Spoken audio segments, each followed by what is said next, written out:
Welcome to all in one YouTube channel.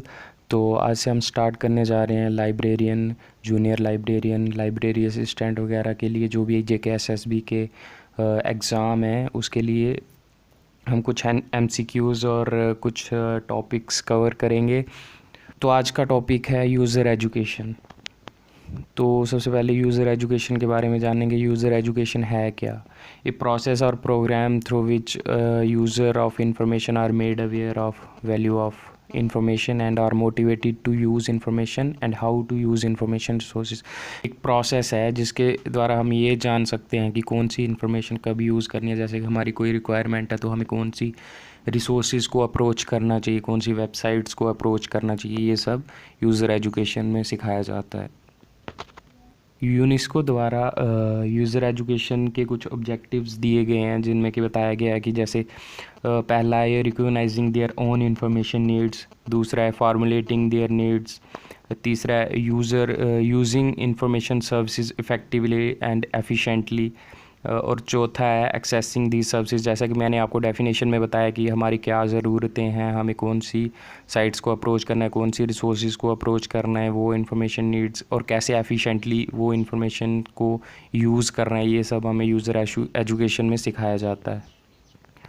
और अब कुछ इम्पॉर्टेंट पॉइंट्स हैं जो कि JKSSB उसको मद्देनज़र रखते हुए कुछ इम्पॉर्टेंट पॉइंट्स हैं। जैसे कि गॉर्डन राइट ने कहा था कि यूज़र एजुकेशन अकेले में नहीं सिखाई जा सकती किसी भी स्टूडेंट को, हालांकि उसे हमें एक एजुकेशन का एक पार्ट मानकर चलना होगा, तभी हम यूज़र एजुकेशन का कॉन्सेप्ट उनको क्लियर कर पाएंगे स्टूडेंट्स को, और लाइब्रेरी के बारे में भी तब भी बता पाएंगे।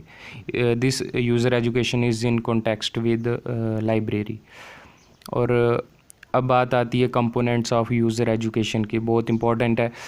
जैसे कि पूछा जा सकता है कितने कंपोनेंट्स हैं, तो हम ये बता सकते हैं कि 2 कंपोनेंट्स है। ये पहला है ओरिएंटेशन और दूसरा है इंस्ट्रक्शंस।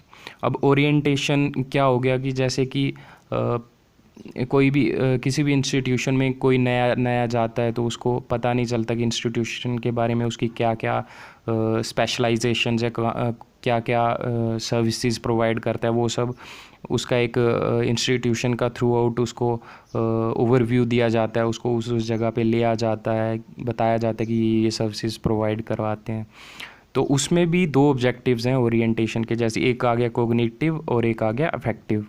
अब इंस्ट्रक्शंस की बात आती है तो इंस्ट्रक्शंस को बिब्लियोग्राफिक इंस्ट्रक्शंस भी कहा जाता है। जैसे ये जस्ट आप मान सकते हो कि इंस्ट्रक्शंस दी जाती हैं कि हाँ ये ऐसे, ये वाला काम ऐसे करना है, ये सर्विस ऐसे प्रोवाइड करनी है, तो ये सब इंस्ट्रक्शंस में आता है। और हाँ, इधर एक ये पॉइंट भी ऐड किया जा सकता है कि ये JK MCQ में आ सकता है कि bibliographic instructions can not be taught by lecture method. ये यूज़र एजुकेशन प्रोवाइड कराने के बहुत सारे मेथड्स हैं। लेक्चर मेथड आ गया, सेमिनार आ गया, और ऑडियो विजुअल मेथड आ गए, इंडिविजुअल्स को समझाने के लिए मेथड्स आ गए, ऑडियो विजुअल्स आ गए। तो इसमें ये बताया गया है कि bibliography instructions can not be taught by lecture method. अब ये मोस्ट इम्पॉर्टेंट एक क्वेश्चन बनता है कि systematic use of concept of user education किसने दिया था? पैट्रिका B नैप ने, systematic use of concept of user education.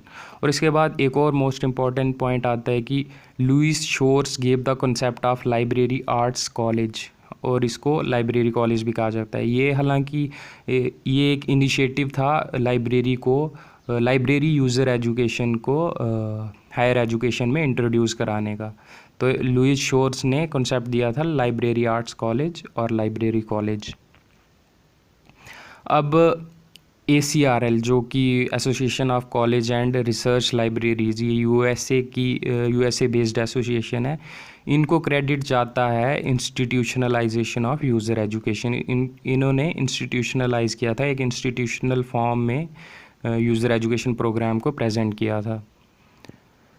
अब UNISIST, United Nations international scientific information system, इन्होंने आइडिया दिया था यूनेस्को जनरल इंफॉर्मेशन प्रोग्राम का, PGI 1975 में दिया था। अभी यूनेस्को का इसमें क्या रोल रहा था कि इन्होंने जो भी लेस डेवलप्ड कंट्रीज़ थी उनमें यूज़र एजुकेशन को इंट्रोड्यूस करवाया और उनको सिखाया कि यूज़र एजुकेशन किस तरह से काम करती है, ताकि वहाँ के यूथ को, वहाँ की यंग जनरेशन को फ़ायदा हो यूज़र एजुकेशन का, उनको वो भी सीखें कि कैसे हम अपनी इंफॉर्मेशन नीड्स को पूरा कर सकते हैं।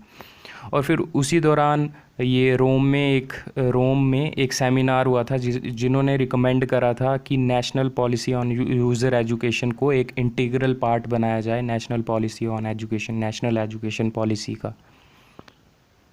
फिर एक और ये एमसीक्यू में आ सकता है कि first international conference on library user education कहाँ हुई थी, तो वो हुई थी कैम्ब्रिज में 1979 में। और सेकंड कॉन्फ्रेंस, इंटरनेशनल कॉन्फ्रेंस कहाँ हुई थी, ऑक्सफोर्ड में इन 1981 में।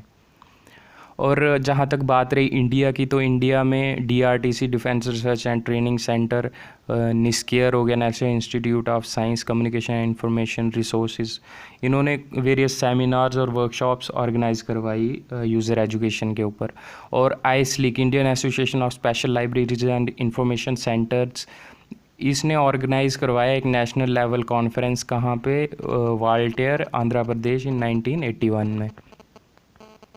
अब बात आ गई इवैल्यूएशन ऑफ यूज़र एजुकेशन की, और इसका मतलब ये है कि ऐसी इन्फॉर्मेशन कलेक्ट करना जो कि हमें बताए कि ये यूज़र एजुकेशन प्रोग्राम की इम्प्लीमेंटेशन के बाद स्टूडेंट्स में, यूज़र्स में किस तरह की चेंजेस आई, उनकी इंफॉर्मेशन सीकिंग स्ट्रेटजी में किस तरह की चेंजेस आई। और इसके 3 तरह के मेथड बताए गए हैं इवैल्यूएशन के, यूज़र एजुकेशन के इवैल्यूएशन के। पहला है साइकोमेट्रिक मेथड। इस मेथड में हम 2 ग्रुप्स में डिवाइड कर देते हैं। एक पॉपुलेशन को, एक सैंपल ले सकते हैं आप, 2 सैंपल्स में डिवाइड कर लेते हैं। एक को कंट्रोल्ड में रखा जाता है और एक को एक्सपेरिमेंटल ग्रुप में डाल दिया जाता है, जिसके बाद की उनको साइकोमेट्रिक टेस्ट कंडक्ट किया जाता है और चेंजेस ऑब्ज़र्व की जाती हैं। हालांकि बाकी सब वेरिएबल्स कंट्रोल में रखे जाते हैं। और उसके बाद क्या किया जाता है कि एक प्री टेस्ट, ये सब कंडक्ट करने के पहले एक प्री टेस्ट लिया जाता है, उसका एनालिसिस किया जाता है, और एक पोस्ट टेस्ट का, फिर दोनों का एनालिसिस करके दोनों की परफॉर्मेंस का एनालिसिस किया जाता है। यहाँ पे आप एग्जांपल ले सकते हैं कि जैसे कि कुछ स्टूडेंट्स हैं, कुछ को ये यूज़र एजुकेशन प्रोग्राम के द्वारा information seeking strategy, information retrieval की स्ट्रेटजी बताई जाती है, और कुछ को ओपनली छोड़ दिया जाता है। तो उसके बाद आप ऑब्ज़र्व कर सकते हैं कि ये साइकोमेट्रिक टेस्ट कंडक्ट करने के बाद कि कौन से बच्चों ने ज़्यादा इफ़ेक्टिवली इंफॉर्मेशन सीख करी होगी, उनको कितने अच्छे से सीखा होगा। तो ये आ गया साइकोमेट्रिक टेस्ट। फिर आ गया सोशोलॉजिकल मेथड, जिसे कि मैनेजमेंट मेथड भी कहा जाता है। इस मेथड में क्या किया जाता है कि स्ट्रक्चरल चेंजेस को ऑब्जर्व किया जाता है, जिस ऑर्गेनाइजेशन में ये यूज़र एजुकेशन प्रोग्राम इम्प्लीमेंटेड है, तो उसमें बस उस ऑर्गेनाइजेशन की स्ट्रक्चरल चेंजेस में क्या क्या चेंजेस आई हैं, तो वो ऑब्ज़र्व किया जाता है। फिर बात आ गई इल्यूमिनेटिव मेथड की, जिसे कि रिस्पॉन्सिव मेथड भी कहा जाता है। इसमें ये दिया था पार्लेट एंड हैमिल्टन ने। इसमें ये रिसर्च का फोकस रहता है कि इम्प्लीमेंटेशन के बाद क्या क्या हो रहा है, मतलब क्या क्या चेंजेस आ रही हैं, और इसके लिए observational studies and explorative interviews का मेथड चूज़ किया जाता है ये सब ऑब्ज़र्व करने के लिए।